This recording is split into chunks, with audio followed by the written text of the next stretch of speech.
Hi everyone, I'm Lauren. I'm an ACT alcoholic. I've been through the process with two Big Book Step Study sponsors, a loving God, and for that I am awakened. Thank you, God. I've done all my amends, and I do practice the ladder steps every day. I don't like to say to my willingness because I don't want to put that energy out there. I'm willing. Because I've had enough pain, which I'm sure anyone in this room knows what I'm talking about. I say it all the time, you didn't come in here because you had nothing else to do but write for months and months. You came in here because life sucked. And for me, everything in my life sucked. And I was sitting 21 years sober in Alcoholics Anonymous thinking, what's wrong with me? Why do I hate my life and hate my husband and hate my job and a couple friends tried to get me in here before, and I wouldn't come. Does the ego use that sometimes to try to give me a couple punches in the head? Yes, because I think about it. I could have probably saved a marriage, but then again, like my sponsor says, if that marriage hadn't imploded, you wouldn't have gone higher. And when I say anything today, please know it's just from me. So please, I don't need to hear what you think later about anything I said, because I don't care. I do bewail the institution of marriage. I do, because I've done it twice, and after a couple times, it's a joke to me that, here's the vows, and to me, those vows almost killed me.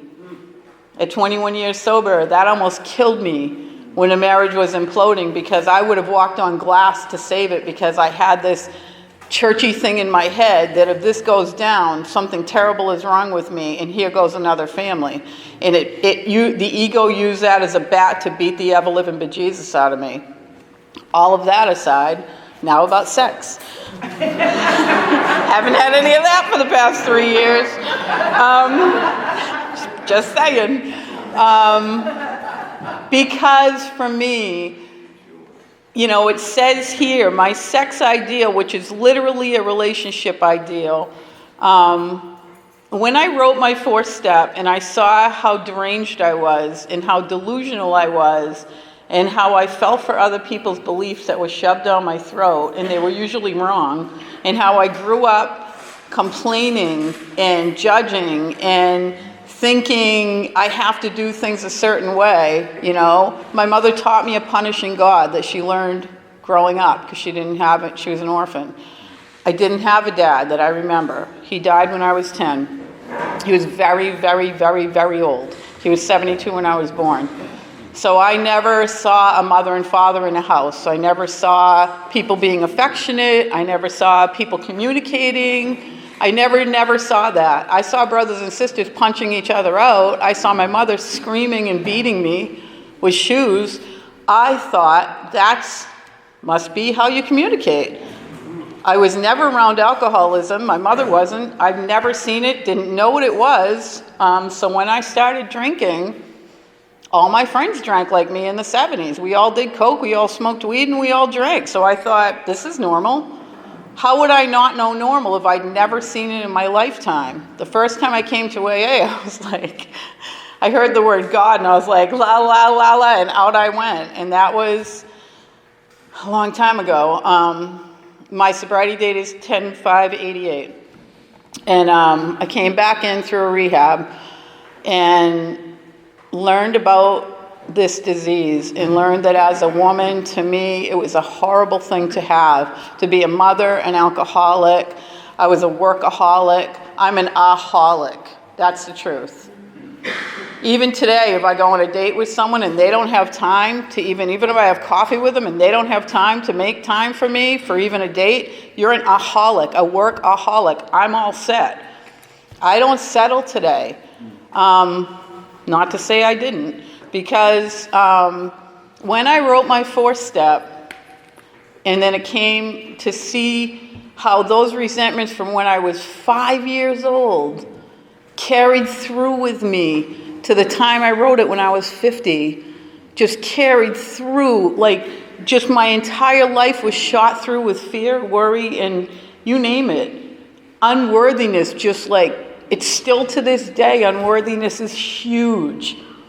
Codependency, not so much, because I know today I say it. If you think alcohol dependency is bad and you think drug dependency is bad, I'm not speaking for anyone else in this room. You can speak for yourselves, but codependency is humongous, and that will kill me today.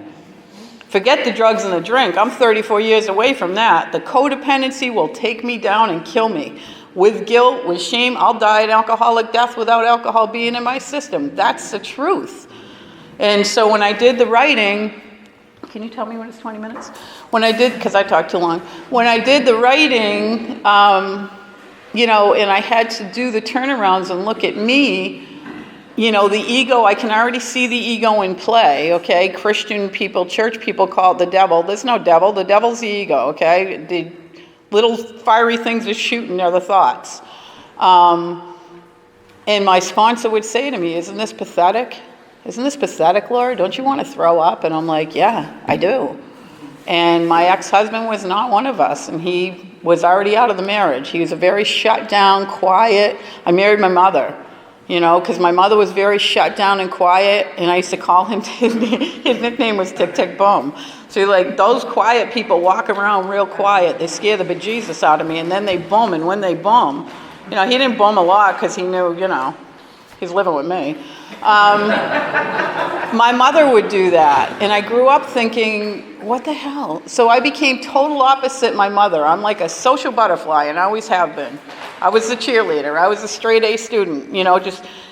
Don't think Laura's sad or unhappy. And everything will be fine. And it was never fine. And my first marriage. So let's get to the sex part. So I start writing my sex thing, and my sponsor says to me, you're going to take every relationship you ever had, or anyone you had sex with, or even anyone you lusted over. Forget having sex with them.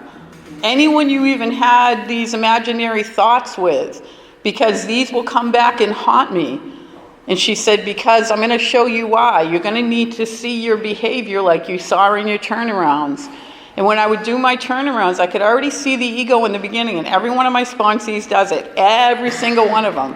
Well, my grandmother did this, but, I didn't have a grandmother, but they'll say, so-and-so did this, but that was years ago. Or I've already done some 4-step work, so I didn't want to put those people on.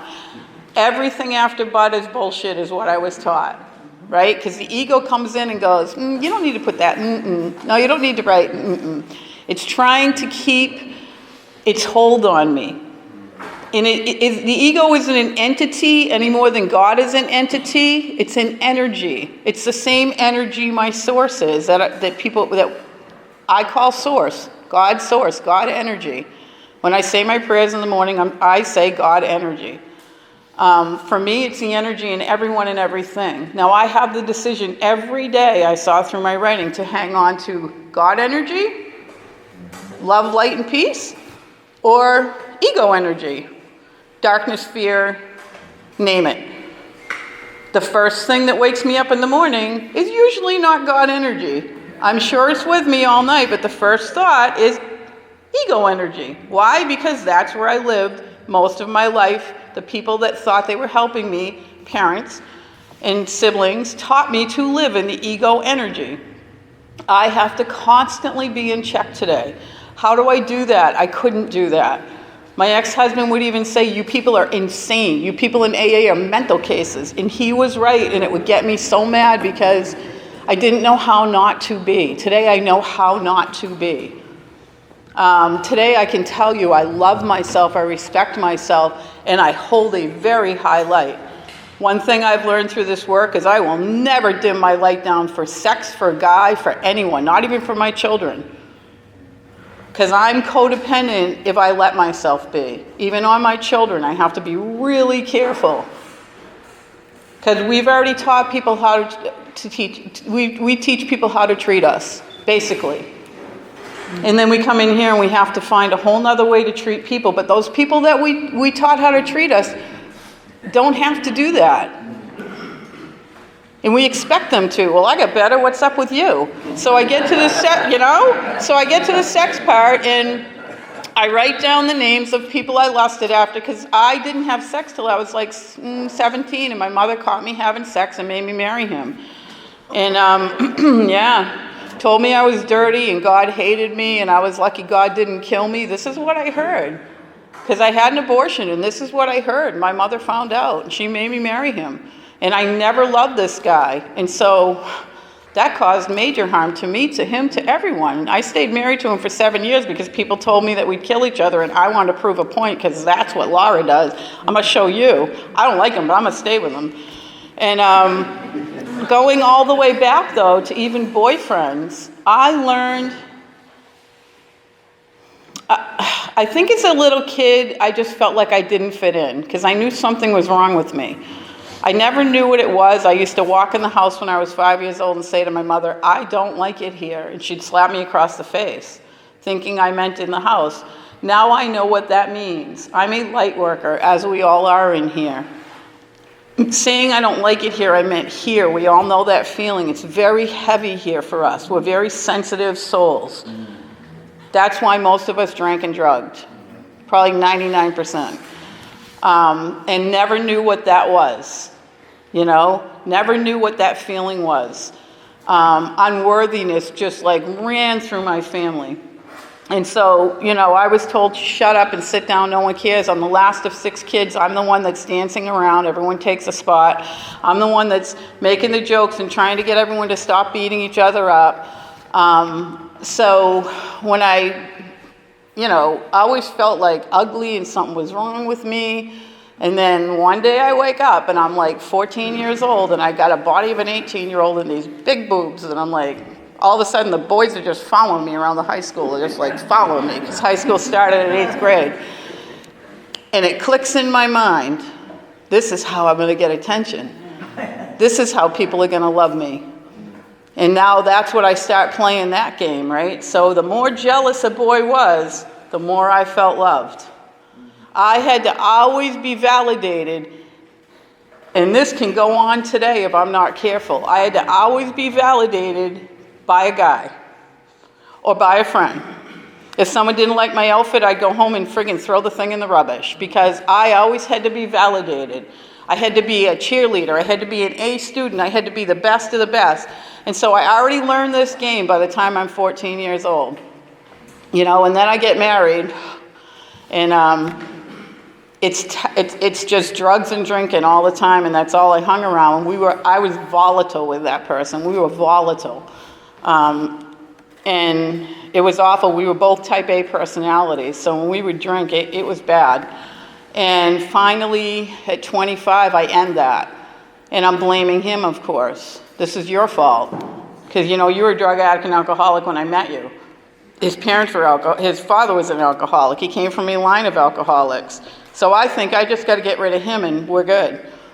I meet a friggin' bartender, move him in, not lying. The ass of one guy was the face of another back then, because my son was like 5 years old, and I moved this guy in, and he's the love of my life. There's some soul connection between me and this person. He's 6. They've all been 6 years younger than me. He's 6 years younger than me. He's the love of my life. He's 21. I'm 27. I'm trying to make him a father to my son. I'm like, now looking back on it. And he cheated on me, and you could have killed me. You could have stabbed me through the heart and not hurt me more. And so out he goes, and I bring another one in, and now I'm just like, I'm not falling for this crap anymore. So no more love, we're just having sex. And now I cause harm. It says right here, we reviewed our conduct over the years past. Whom had we hurt? Every single person that ever laid their eyes on me and had a relationship with me, I hurt you. Who do we unjustifiably arouse jealousy? Oh, hell yeah, I thought that was love. I thought that was part of the dance. Suspicion or bitterness?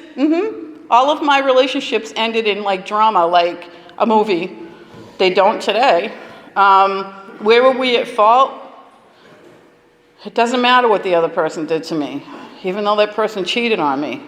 I didn't need to hunt him down. I would hunt him down. When I would go to the bars, I would hunt him down and just beat the ever-living bejesus out of him. And then what should we have done instead? Well, it would have been really nice, number one, if I wasn't a little drunk and floozy. And it would have been really nice if I had been brought up with a loving God. like I've taught my children. And one of them's an atheist, God bless her. She's a scientist, and she says, I'm not falling for your deity. I only believe in the stars and the universe. And I go, that's okay, because that's still God. Everything is source. She goes, nope. And I'm like, okay, so I don't have to shove this down anyone's throat today. Now I do this work and I write a sex ideal, right? And of course, I just came off of a marriage. My marriage ends the day I finish my 5th step. He tells me, I don't like you. I still don't want to be with you. I want out. So my heart is ripped apart, broken.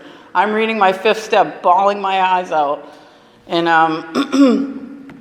and then I have to cut him free. I had to cut him free. He didn't like me. And it's a terrible place to live. I wrote for 8 months, and I walked around my house with a human that I knew did not want to be there and did not like me. And my kids were feeling it. I say it to a lot of people, if you're staying for your kids, you're doing them a great disservice. Talk about causing harm.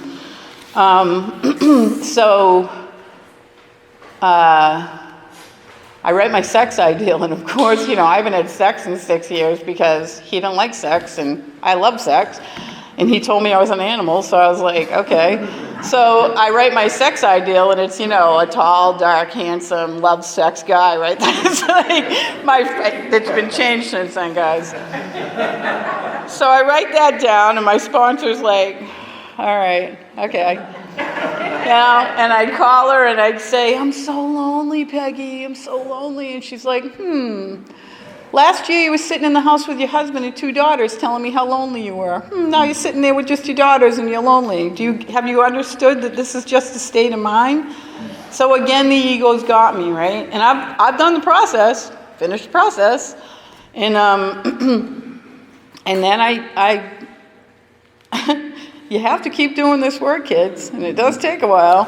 I grabbed a guy that was in a halfway house and made it clear I only wanted sex. And he made it clear that he was fine with that, but he wasn't.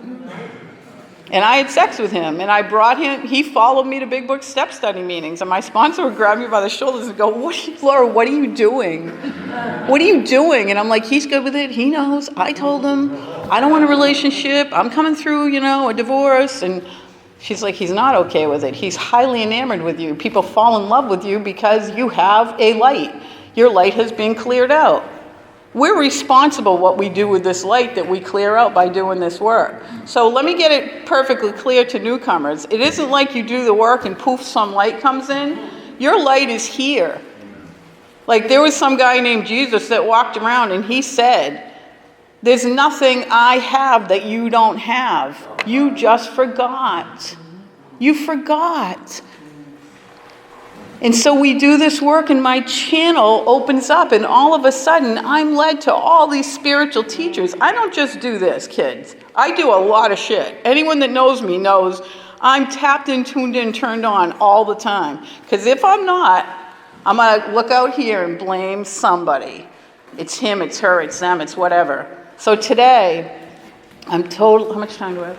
8 minutes. 8 minutes. So today I'm totally responsible for everything I see and everything that comes out this cake hole. And a lot of times, like when I say step 10 is a shut my mouth step, I had to learn that the hard way because I'm so codependent.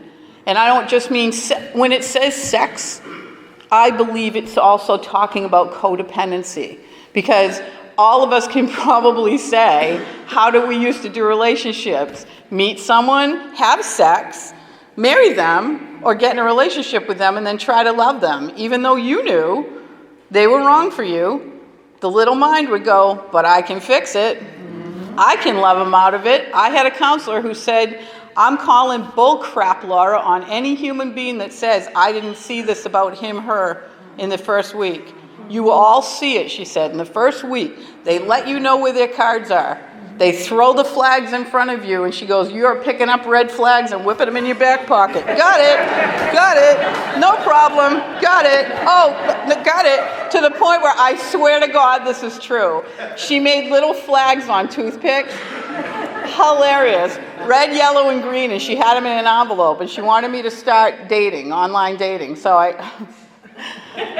first of all, that guy from AA in the beginning there, I broke it off with him because my sponsor made it clear to me, you're causing harm. So I was like, listen, we can only be friends. And he's like, yeah, okay, cool, but I should have known. I know now, looking back. And he would follow me to meetings still. And then I meet this guy that's my sex ideal. He's tall, dark, and handsome, and dark as can be. Swastikas, SS on his wrist. And again, we connect. And this guy's in the meeting, and he sees me giving him his phone number. So this guy flips out, the one that I was using for sex before. And he doesn't just flip out on me, he flips out on my best friend Amy, who we all know. And Amy's outside, and she comes in, she goes, okay, I just said Mike flip out on me. So my sponsor says, you go to that halfway house right now. You walk in and you get him, and you go out and you do a step 10, and you tell him you're so sorry because this is on you. And so that's what I did. And then I start going with Gary. And my kids hated him, because they saw the swastikas and stuff. It was he said it was a past life thing, whatever. We've all got our stories. But there's such a connection thing between us. I break up with him 6 times, and he was in Big Book Step Study, so people would crack up and be like, you two again, are you kidding me? And this went on for about 3 years, and then finally my sponsor, who I've had for 34 years, says, and her husband, who are both in AA, they're my best friends, they're like, you got to cut this person free, Laura. This is not cool. You got to cut him free. And in the meantime, that love of my life I told you about, Rob, starts surfacing. He's in Kentucky. He's surfacing.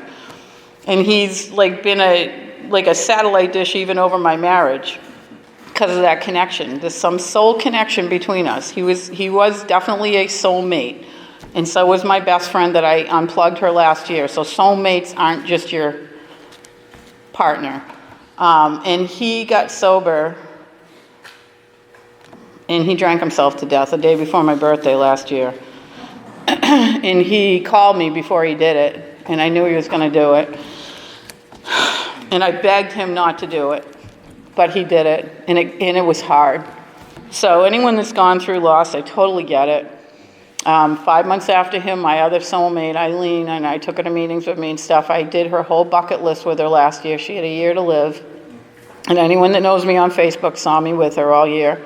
And she would be like, you should date. And I'm like, no, God's got me single for a reason. I'm supposed to be there for you. It's the reason I'm not having sex and running around with some guy. And I unplugged her in October because I promised her I wouldn't let her suffer.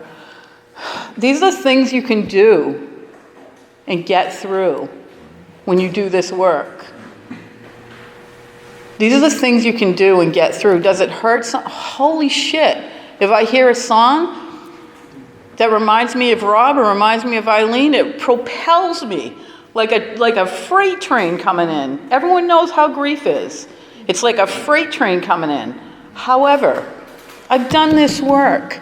Today, my sex ideal is no longer tall, dark, and handsome. I don't like big guts, but that's okay. But my thing today is, if you're coming to me, I know the right person will be in my life someday. And if you're coming to me, you better be coming through God. And you better be bringing your God game. And that's not on any religious means at all. Will I ever get married again? Not in this lifetime. It's a joke to me. As I signed my second divorce, it's a piece of paper that almost killed me when it ended, because I'm a person that would swim in guilt. So I'm going to leave you with this. When you write your sex ideal and you write your resentments, you start to see. Afraid of people's opinions, afraid of not being loved, afraid of losing what I have, afraid of not getting something, afraid of abandonment, afraid of being alone. Those are all mine. And usually they're all my sponsees too. So, I have a counselor today. I'm doing CBT with her, which is cognitive behavior therapy, because both me and my daughter are. My daughter, who I was so codependent with, one of my daughters, could not be in the same room with me. She was me in my 20s. She was a mirror to me, and I tried to help her because she was with someone that kept beating her, and he went to prison for beating her. I could not get through to her, and it was killing me. I finally had to take my hands off. Today, she lives in my house with me, with her 1.5-year-old daughter from my one-night stand, and we're best friends. And my friends are blown away And this girl has pulled her life together. She starts RN school in the fall full time. She's an incredible mother. The kid that knocked her up doesn't want anything to do with the baby. That's okay. She's back on her spiritual path. I can't even make this stuff up. I can't even make this stuff up. I'd sit in these halls crying that my daughter's I'm gonna see her on a slab with a tag on her toe. She was in the Worcester Telegram from him beating her. I'm just saying to you guys, this stuff works, right? This stuff isn't to save your marriage. This stuff isn't to save your kids. This stuff is to save you and wake your ass up. If you're sitting here and you're thinking this, or that, this has nothing to do with politics. This has nothing to do with news. I don't watch news. Why? Bad for this spirit. I can get crazy over other shit. I don't get into politics. You know why? Bad for my spirit. I'm going to let the crazies do that, because when you want to get crazy, if my son gets crazy about news or something, I'm like, so how's that make you feel when you're done hooting and hollering? Where'd that get you? Nowhere, exactly. Alcoholics love having the ego grab onto something and spin it and shake you like a rag doll. If I'm getting riled up about something, the ego's got me and it's shaking me. And God's source energy is through me and all around me and going right here, right here, right here, right here, right here, right here. And so I leave you with this. I have this Zen thing that I say every day when I do my third step prayer. And it goes like this, and I've tweaked it a bit. And I say it all day long. I have no complaints, no worries, and no fears whatsoever. These are only thoughts and nothing more. Unless I grab onto them, then they become a lesson. Am I right? Say it again. I have no complaints, no worries, and no fears whatsoever. These are thoughts and nothing more. Unless I grab onto them, then they become a lesson. So if I let the ego take charge, I got a nice ass lesson coming. If I have to raise my voice for people to get to hear me, that's not God. You know, do I want a relationship someday? I sure do. But do I want to play the game? I went on a date a couple weeks ago. And the guy wanted to just have sex with me. And I'm like, dude, you missed it by about 7 years, because that's the shit I was doing 7 years ago. Sorry, you missed the train. Laura's not doing that anymore unless she's in a relationship. Why? Because I know when my body connects to another body, I have a wicked strong light, as we all do. We create energy cords to people. We create these cords. And I have to be responsible of who I'm creating those cords with. So I stay away from the ex-husband. He literally lives 5 minutes away with his new wife. Ha ha. She's kicking his ass now. That's not my business. Third marriage, good luck. You know what I mean? All I can say is I can only look at me today. However, does that energy cord start to puff up when my daughter comes home and says, I was just at dad's and he gave me a bed for the baby and shit? I'm like, I'm going to burn his house down. Like that, that's like, I'm not lying, right? I'm not lying to you guys. Don't think I'm up here white as snow. I'm not lying. That ego goes, boosh. And I want to say it. And I'm like, nice. Really nice. That's nice. Really nice. Yeah.